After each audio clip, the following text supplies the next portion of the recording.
gagawin natin guys na rice coffee, ito yung bigas natin, 1½ cup rice. Tapos meron tayong ginger. Kaso kulang nga yung ginger ko kasi kunti na lang meron ako. Sige, okay lang. Tapos ito yung pinatuyok natin na malunggay. Ayan. So ngayon, itong bigas na ito is, ito toasted natin siya. Yung maging maitim, ganyan. Yan lang siya guys. Tapos, kailangan kahaluin natin siya ng kahaluin.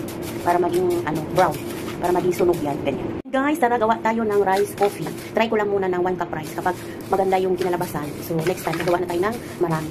So, para hindi na tayo bibili ng kape. Tapos, ito, good for the health pa ito guys. Walang kape. So, ganyan, hayaan lang natin matusta yung ating bigas. Tapos, ang ingredients ko is, meron siyang luya. Yung luya ko dapat medyo marami yan kasi wala na tayo. Yan na lang ang natira. So, pwede na yan. Tapos, meron akong pinatuyong malunggay. So, yan, pag-ahalo-haluin natin yan. Yan. Tapos, antayin natin itong maging maitim. Yung maitim na talaga siya. Tsaka natin yan ihahalo yung ginger at malunggay na pinatuyok natin. Guys, yung tapos yung natin rice, ilagay ko na yung luya, mamaya yung malunggay. Ayan na guys, malapit na siya, nasunog-sunog na. Ayan na yung luya natin, nag-dry na yung luya. Tapos mamaya, ilalagay na natin yung malunggay. Tapos i-mix din natin, tapos lipat na natin sa bowl ito para lumamig. Pagkalamig, i-blender natin para meron na tayong rice coffee. Ayan. Guys, ilagay ko na yung lahat ng ingredients, yung malunggay, luya. Ayan, antayin lang natin yan na maluto-luto yung malunggay. Na guys, yung ating rice coffee, dapat maganda yung gagamitin yung blender kasi para pinong-pino siya guys. Ngayon, subukan nating magkape kung anong lasa.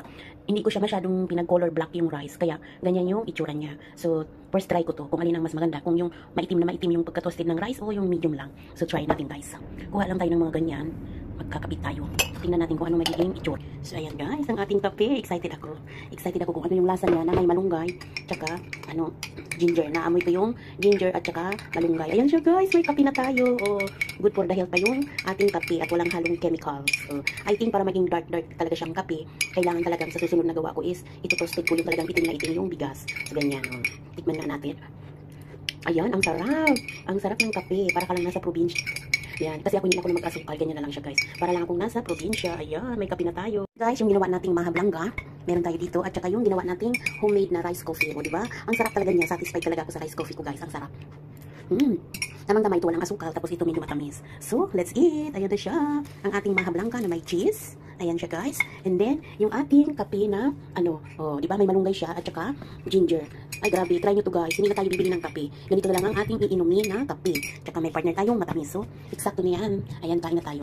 Kain na tayo guys. Ayan, thank you for watching guys. Please support my page and share and like na din. Sana magustuhan niyo yung videos ko guys. Ayan.